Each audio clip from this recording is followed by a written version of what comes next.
Good morning बच्चों। आज अपन जो चर्चा कर रहे हैं विक्रय बही की चर्चा है। Sales book. विक्रय बही में केवल उधार जो माल बेचा जाता है उसका लेखन। विक्रय बही में केवल उधार जो माल बेचा है उसका लेखा हम विक्रय बही में करें। यदि माल नकद बेचा गया है तो उसका लेखा विक्रय बही में ना होकर के रोकड़ बही में किया। इसी प्रकार यदि कोई संपत्ति नकद बेची गई है तो उसका लेखा भी रोकड़ बही में ही होगा, विक्रय बही में नहीं।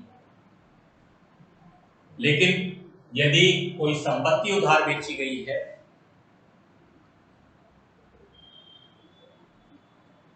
तो ऐसी स्थिति में यदि विक्रेता संपत्ति बेचने का ही कार्य करता है तो फिर ऐसी स्थिति में वो संपत्ति उसके लिए माल मानी जाएगी, तो विक्रय बही में हम लिखेंगे। लेकिन उदाहरण के लिए मैं अगर ये कहूं कि विक्रेता पुस्तक बेचने का काम करता है और विक्रेता पुस्तक बेचने का काम करता है तो पुस्तकें उसके लिए माल होंगी। ऐसी स्थिति में यदि उसने फर्नीचर बेचा है तो फर्नीचर उसके लिए संपत्ति माना जाएगा, तो उसे हम विक्रय बही में नहीं देंगे। कल भी यही बात मैंने आपकी रिपीट की थी, आज फिर वापस यही चीज मैं आपको सिखाने का प्रयास कर रहा हूं कि विक्रय बही में केवल उधार जो माल बेचा है उसका लेखा आपको विक्रय बही में करना है।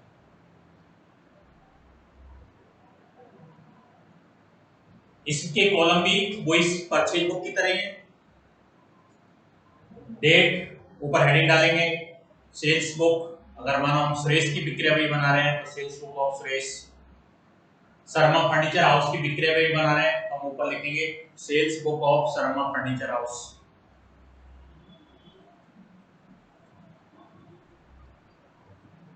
टोटल 6 कॉलम बनेंगे क्रय बही की तरह। डेट, पर्टिकुलर जो सेल्स बुक बनेगी उसमें जो हमारे कॉलम बनेंगे, सबसे पहला डेट का कॉलम बन रहा था, पर्टिकुलर विवरण, इनवॉइस नंबर, एक कॉलम एलएफ का था, और अमाउंट के हम 2 कॉलम बना रहे हैं, डिटेल और टोटल।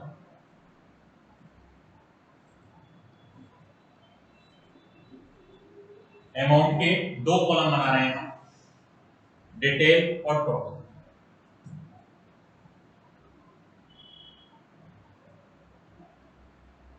ऐसी स्थिति में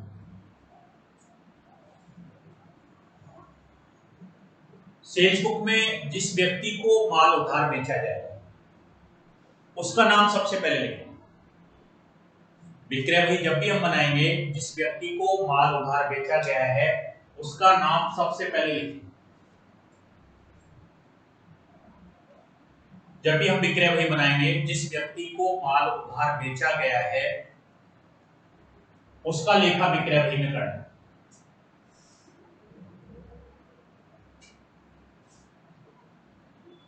जिस व्यक्ति को माल उधार बेचा उसका नाम लिख दिया, उसके बाद माल का विवरण लिखा, जो चीजें बेची हैं, जो माल बेचा है उसको लिखेंगे हम। इसके अलावा यदि माल बेचने पर कोई व्यापारिक पट्टा या व्यापारिक छूट दी गई हो तो उसे भी बेचे गए माल के मूल्य में से घटाकर दिखाएं। तो व्यापारिक पट्टा जो है वो आपके विक्रय मूल्य में से क्या करेंगे, घटा के दिखाएंगे। जब भी विक्रय बही बंद करनी हो, महीने की अंतिम तारीख को विक्रय बही को बंद करें। कौन सी तारीख को बंद होगी विक्रय भाई? महीने की अंतिम तारीख, क्योंकि सेल्स का हमेशा क्रेडिट सेल्स होता है,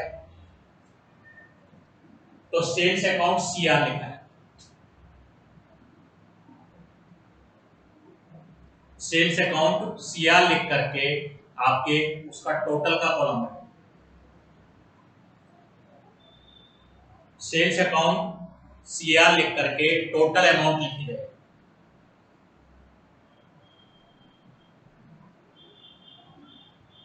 तो ये विक्रय भाई आपके इस तरह फॉर्मेट में आपके बनेगी। एक क्वेश्चन मैं ले रहा हूं किताब में आपके, एक क्वेश्चन पेज नंबर 92 पर आपके दे रखा है। आपको इसमें लिखा है कि निम्नलिखित लेन देनों को आनंद एंड सन्स की विक्रय बही तैयार कीजिए। विक्रय बही तैयार करवा रहा है, और ये विक्रय बही जो तैयार हो रही है किसकी बना रहे हैं? आनंद एंड सन्स की आपके विक्रय बही आपकी बनाई जा रही है। तो ऊपर हम जो हेडिंग डालेंगे,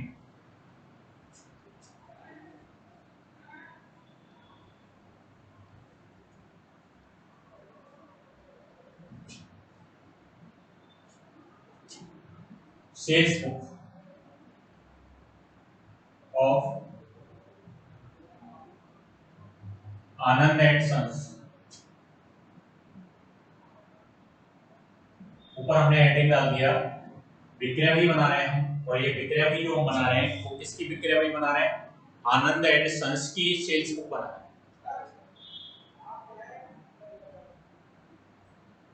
आनंद एंड सन्स की विक्रय बही हम बना रहे हैं।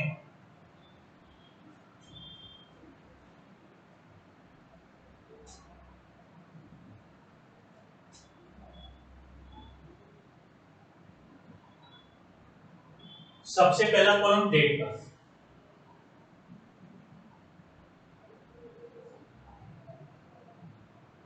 पर्टिकुलर,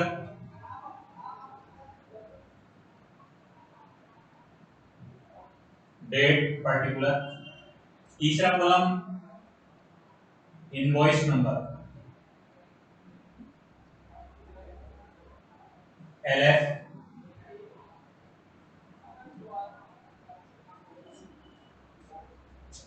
अमाउंट के दो कॉलम बना रहे हैं, डिटेल और टोटल।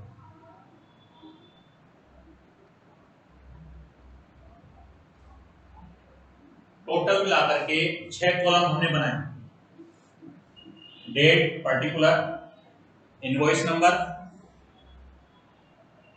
एलएफ और अमाउंट के दो कॉलम, डिटेल और टोटल। किसकी विक्रय बही बना रहे हैं? आनंद एंड सन्स की विक्रय बही बना रहे हैं।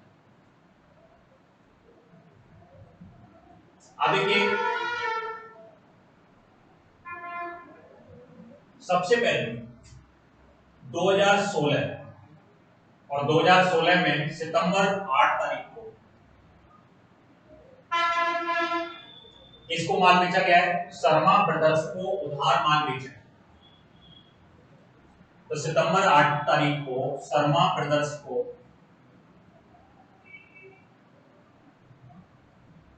उधार माल बेचा, और सबसे पहले तो जिस व्यक्ति को माल हमने उधार बेचा है उसका नाम हम लिखेंगे, शर्मा ब्रदर्स। शर्मा ब्रदर्स को उधार माल बेचा, तो सबसे पहले नाम मैंने लिख दिया शर्मा ब्रदर्स।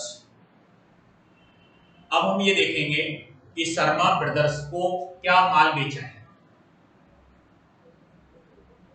शर्मा ब्रदर्स को उधार जो माल बेचा है उसमें आपको लिखा है कि 50 थैले गेहूं के, 50 बैग्स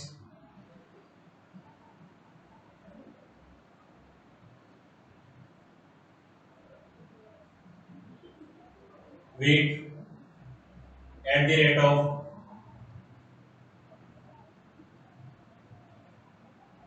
एक बैग की जो कीमत है वो कितने रुपए? 4000 रुपए पर bag, eight the rate of 4000 रुपए पर बैग।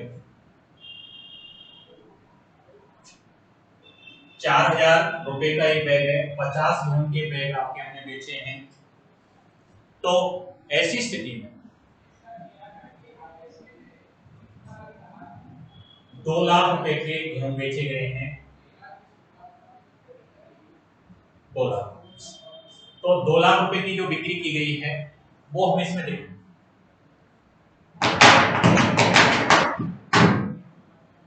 इसके अलावा आपको कहा गया कि 100 बैग जो है चने के, 100 बैग्स ऑफ ग्राम GRAM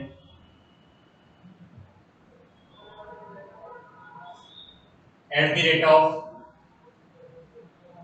5,000 रुपए पर बैग।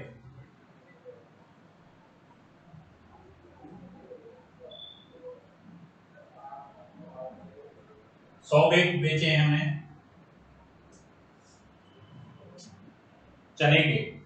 एक बैग की जो कीमत है, एक थैले की जो कीमत है वो 5,000 रुपए है। तो 100 बैग की कीमत आपके 5 लाख रुपए।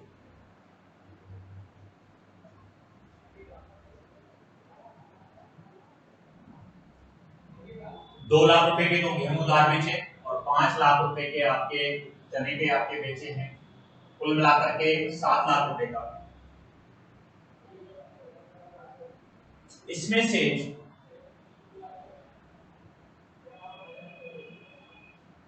10% व्यापारी बढ़ता है, लेस ट्रेड डिस्काउंट,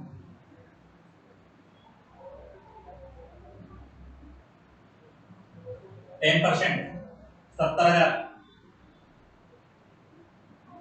तो जो घटा करके हम दिखाएंगे बाहर 6,30,000। 7 लाख रुपए में से 70,000 रुपए का डिस्काउंट दिया गया है, 6,30,000 रुपए का माल उधार बेचा गया है। ये 6,30,000 रुपए का सेल्स यहां दिखाया है।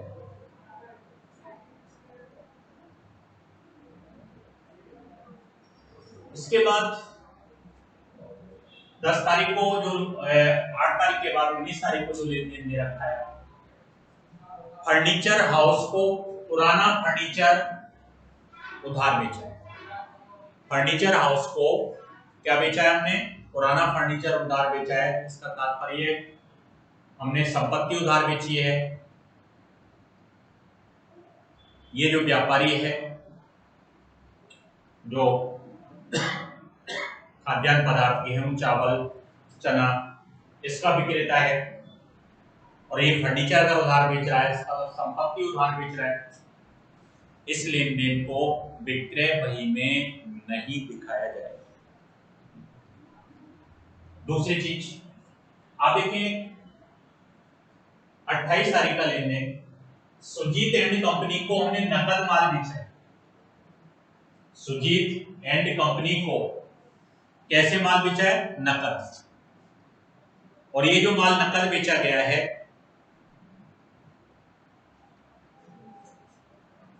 नकद के लेन देन विक्रय बही में नहीं लिखे जाते, क्योंकि नकद के जो लेन देन हैं वो हमेशा कौन सी बही में लिखे जाते हैं? रोकड़ बही में लिखने की हम बात करते हैं। इसलिए ये 29 तारीख का लेन देन जो है वो विक्रय बही में नहीं दिखाया जाएगा। केवल एक लेन देन आया, इस बही को हम बंद करेंगे। सितंबर का महीना है और सितंबर को महीने में सितंबर 30 तारीख को सेल्स अकाउंट सिया, सेल्स का हमेशा कौन सा शेष होता है? क्रेडिट शेष होता है। तो 6,30,000 रुपए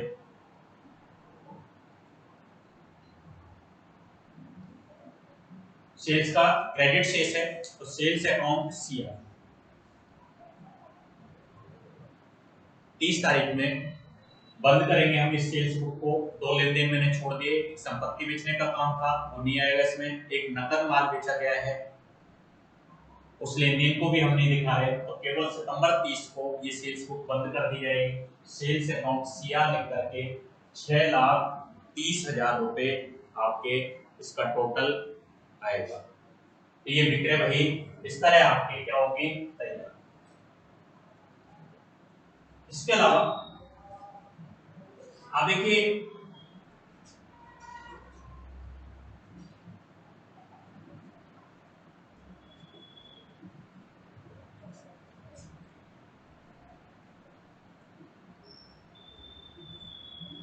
ये विक्रय बही का क्वेश्चन था।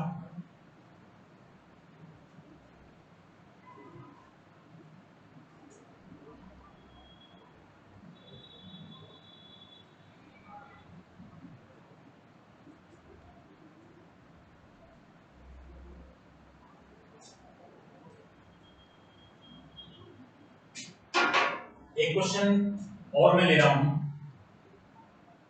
जिसमें क्रय बही बनवाई गई है, परचेज बुक। कौन सी बही बना है, परचेज बुक। और ये जो परचेज बुक बनाई जा रही है क्रय बही, ये विजय किराना स्टोर कोटा की क्रय बही तैयार कर रहे हैं। तो purchase book of Vijay kirana store,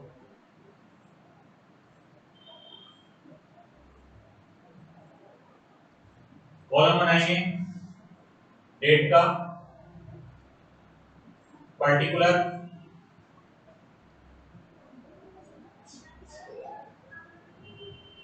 invoice number,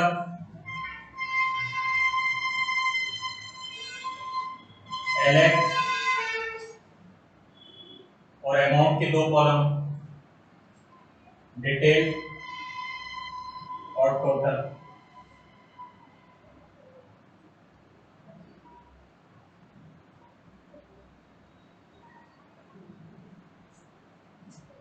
सबसे पहले 2017 में जनवरी 5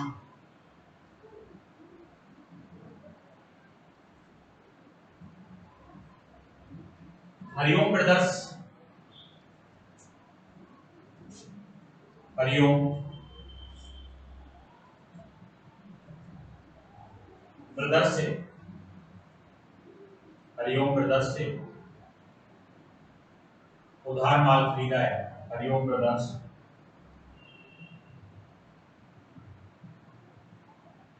और हरिओम ब्रदर्स से क्या उधार माल खरीदा है उसको हम यहाँ लिखें। सबसे पहले जनवरी 5 में हरिओम ब्रदर्स से माल उधार खरीदा गया है। और जो ये माल उधार खरीदा गया है, क्या माल उधार खरीदा, सबसे पहले आपको लिख रहा है कि 6 टिन घी दर 1000, 6 टिन घी एट द रेट ऑफ 1000 रुपए पर टिन, तो 6000 रुपए का घी होगा। इसी तरह 9 टिन तेल है, 9 tin oil eight the rate of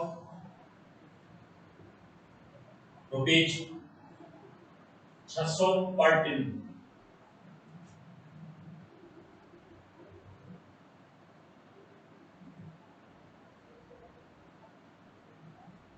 तो 9 टिन तेल है और 600 रुपए के हिसाब से 5400 रुपए। हरिओम ब्रदर्स से 6 टिन घी 1000 के हिसाब से 6000 का खरीदा, 9 टिन तेल है 600 रुपए के हिसाब से 5400 रुपए का खरीदा है। इसके अलावा 40 बैग चीनी,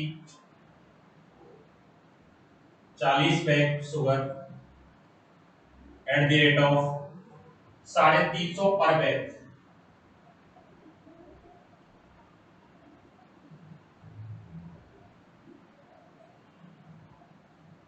तो 350 रुपए के हिसाब से ये 14000 के ये हो गए।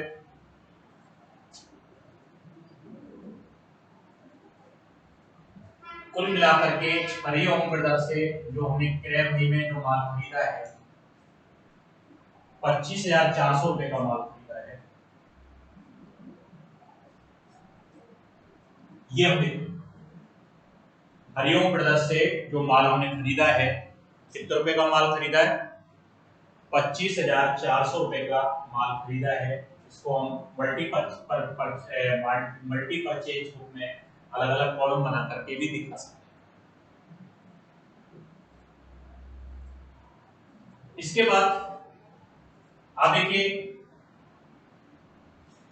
तारीख 22 में हमने जयप्रकाश एंड सन्स से माल उधार खरीदा है।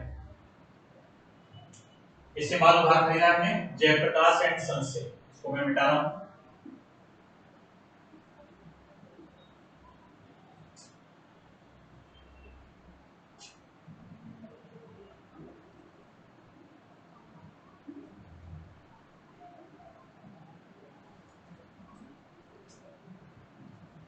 दो 2016 सितंबर 22 और सितंबर 22 को इससे माल खरीदा है हमने जयप्रकाश एंड सन्स।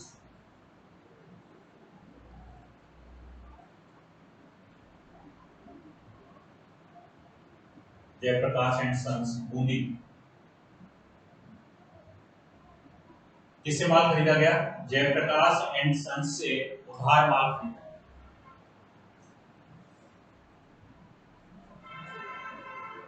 और जयप्रकाश एंड सन्स से जो माल उधार खरीदा है इसमें हम ये देख रहे हैं कि क्या माल खरीदा। आप देखिए आपको कह रहा है 5 टिन घी एट द रेट ऑफ 1200 रुपए पर टिन।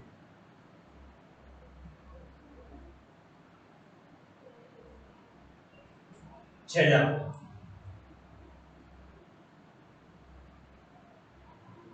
इसके अलावा 7 टिन तेल 700 रुपए प्रति टिन। 60 टिन तेल एट द रेट ऑफ 700 पर टिन। तो 4900 रुपए का ये तेल खरीदा गया है। इसके अलावा आप देखिए 25 बैग चीनी के 25 बैग शुगर। और ये जो 25 बैग शुगर के खरीदे 400 रुपए पर बैग।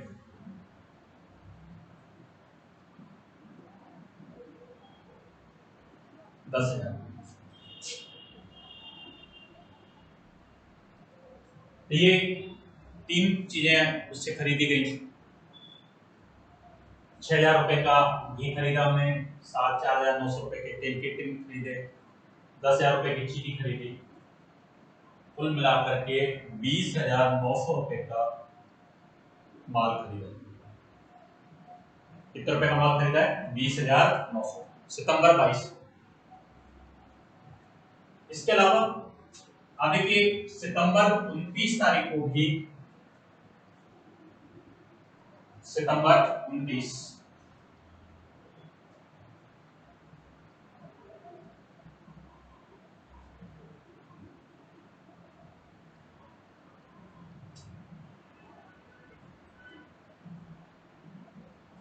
तारीख 29 सितंबर 29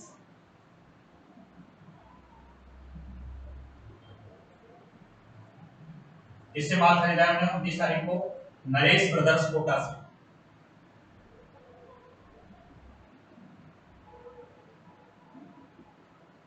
नरेश ब्रदर्स कोटा। इसमें 3 टिन घी एट द रेट ऑफ 1100 रुपए पर टिन।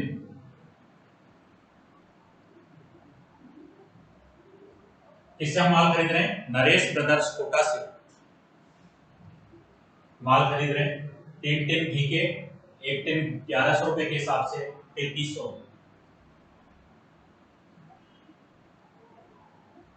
इसके अलावा आप देखिए दूसरे नंबर पर 8 टिन तेल के oil eight the rate of 650 पर tin.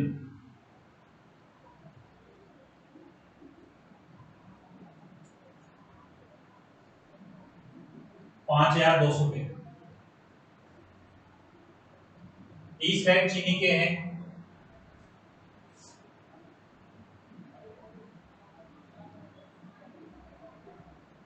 Eight the rate of 350 पर बैग।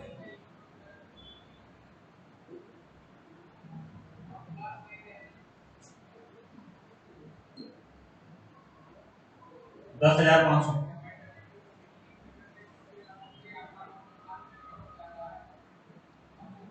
19,000 रुपए का कुल माल खरीदा गया है और व्यापारिक बट्टा इस पर 10% है, तो लेस ट्रेड डिस्काउंट 10%। 1900 रुपये जब हम घटाएंगे 17,100 रुपए का माल हमने खरीदा है। 17,100 रुपए का माल खरीदा गया और इस बही को हम परचेज अकाउंट DR लिख करके महीने की अंतिम तारीख को बंद कर देंगे। आज का ये व्याख्यान मैं भी यही समाप्त कर रहा हूँ। धन्यवाद।